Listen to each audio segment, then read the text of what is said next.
Hey you guys, it's Hina and today I'm back with a new video for you guys.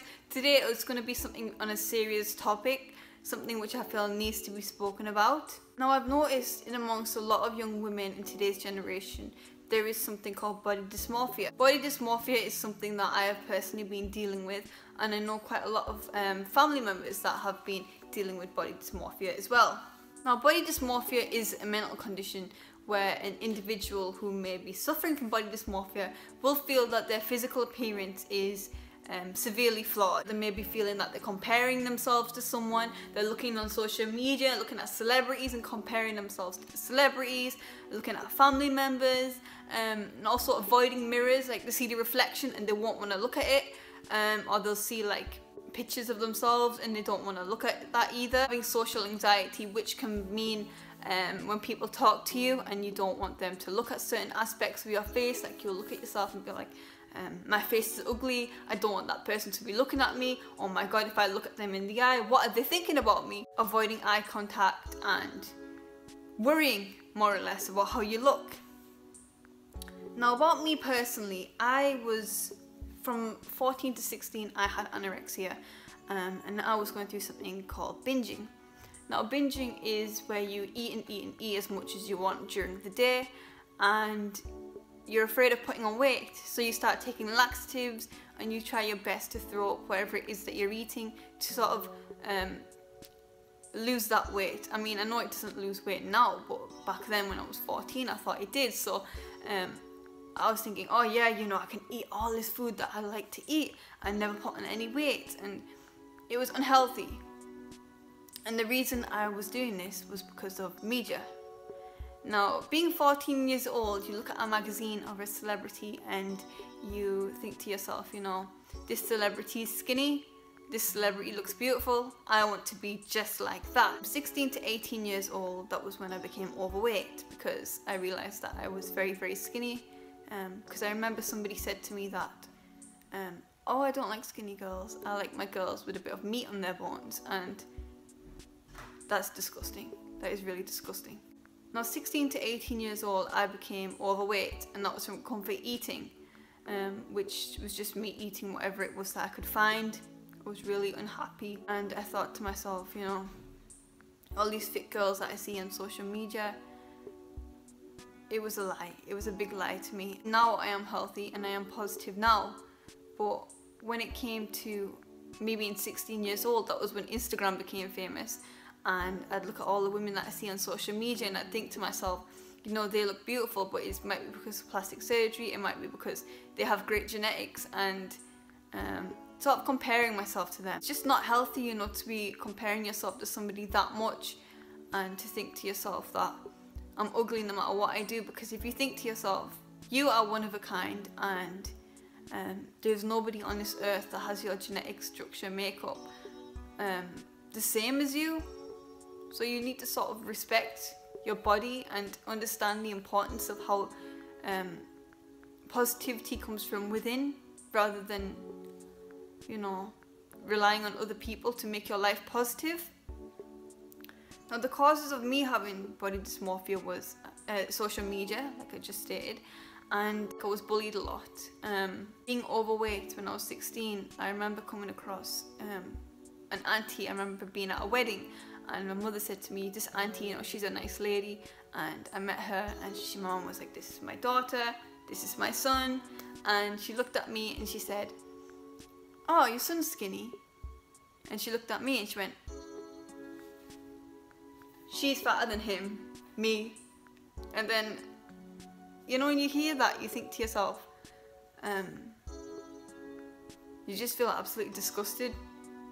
But at the same time you think to yourself, is there an element of reality in that she is telling me? And it sort of knocks your confidence, and people don't understand that. There's a lot of people in this world that will say things to you that will just slip out their mouth and they won't mean it, but they won't realise how much what they say affects you. Also, one of the big causes can be cultural. Now me coming from an ethnic background, I can understand that there is a lot of stereotypes that the whiter you are, the more beautiful you are, the skinnier you are, the more beautiful you are. And some people go to extremes to be like that, be it skin bleaching can You know, it can damage your skin, it can burn you permanently, it can permanently disfigure you, and go through plastic surgery to lose weight, and like I stated in my previous videos, that's life-threatening. From an Asian background, I can understand that in my culture, it's very much like the lighter your skin colour, the lighter your eye colour, you know, the more Caucasian that you look, the more beautiful you are. But people need to understand that everybody is beautiful in their own way. Like, you could see a very light-skinned woman and you could see a very dark-skinned woman, and they're both beautiful in their own sort of way. Both of them are beautiful the way they are. Like, God created both of them different, yeah, and of course he did, but they're both beautiful in their own way, you know? You guys need to understand that there's always going to be people out there that are always going to say that you're not good enough and that you're not pretty enough. You know, you could be the best person in the world at a sport or at, you know, having a talent, and there'll always be somebody out there that will say to you, you know, you're not good enough. So I understand now, when looking back at magazines and things, that these women that you see in the magazines, you know, they're all photoshopped. These women that you see on the TV, they've all had surgery. So you can't be comparing yourself to something that isn't realistic, you know? Like, nowadays I see a lot of women who get lip fillers, and that's fair enough, you know, I'm not against plastic surgery, but when you see young children, like from the ages of like 14, getting Botox and things like that, you know, it's ridiculous, because that's what they're seeing in the social media. You know, they're seeing celebrities getting lip fillers, so they want to copy that. And certain people need to understand the importance of body positivity, and I know that it stems from within. That a lot of people have body dysmorphia, where they feel like they're always ugly.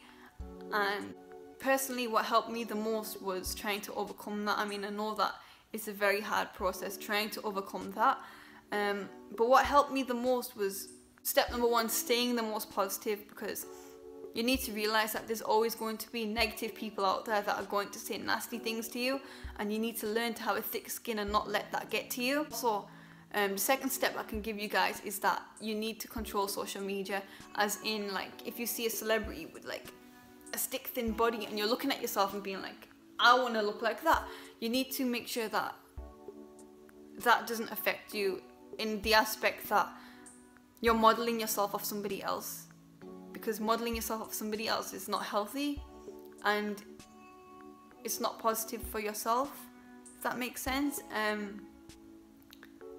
Like, personally, when I was 16 and I was overweight, I would always look at these women on Instagram and I'd be like, they're fit models and I don't look like that. I'm fat. You know, looking at them, I'd be like, I am just grotesque. I'm just completely a monster compared to these people. And it made me realize that me seeing these pictures was destroying my confidence. It was really destroying me. And that's why when you go on Instagram and Facebook and Twitter and, you know, whatever it is that you go on, you need to make sure that you're blocking these people so you don't see their posts, because on social media you see a lot of photoshopped and unreal expectations, and you can't be modeling yourself off something which isn't real, because that's not right and that's not good for yourself. Another thing which really helped me was having the support there for me, like personally having a group of friends that you can confide in, or having a certain family member. Like, to me it was my mother that I could confide in about problems that I was going through in my life, and sort of venting, because you want to make sure that you can speak to people who understand you and won't be there to criticize you, because there's a lot of people out there that want to hear your problems, but they don't want to help, as in they want to hear you struggle, but behind your back they want to just laugh at you. And you want to make sure that whoever it is that you're venting to about certain things, you know, getting the weight off your shoulders, you want to make sure that that's people that you can trust with your information. And another thing I can tell you guys is that having body confidence is something that comes from having self-respect. And having self-respect is something that obviously it builds up over time, but it stems from within. To me, body respect is sort of realizing your self-worth. And when you realize your self-worth, that's when you start realizing how much that you're actually beautiful. And I understand how hard it can be, but it's true. Like, we live in a society now, in a world that bases beauty on this physical aspect of how human being looks. But beauty is in the eye of the beholder. It's not entirely like a physical. It's important to understand that, the differences. With me personally, I was unhappy with the way that my nose looked. I was unhappy with the way that my legs looked. And I was comparing myself to everybody that I saw on the TV and in the news and, you know, magazines and all sorts of things. I'd be very conscious in case people saw me, like looked at my side profile. I'd be thinking, you know, these people are looking at me. But I learned to respect myself, because there's nobody else in this world that has my genetics, and it's about sort of learning to treat yourself with respect.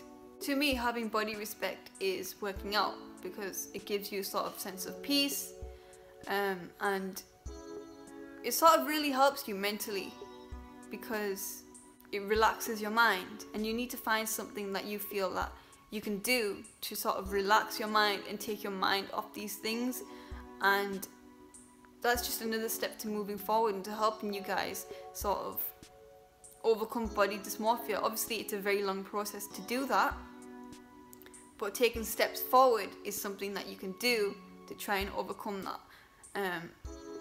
I mean, even in the fitness world, it still exists. I mean, you can look at yourself and be like, my muscles are not as big as, you know, that guy lifting 200-pound weights over there, and I work out just as much as he does, if not more. But you can't be doing that, because it's not healthy for yourself. And one step to moving forward and to becoming a healthier and better person in yourself is having positivity, believing yourself, and having respect for yourself. Because if you don't have respect for yourself, how do you expect other people to respect you? It's all about looking after yourself first. So all I can tell you guys is just remember at the end of the day that your body does not define who you are.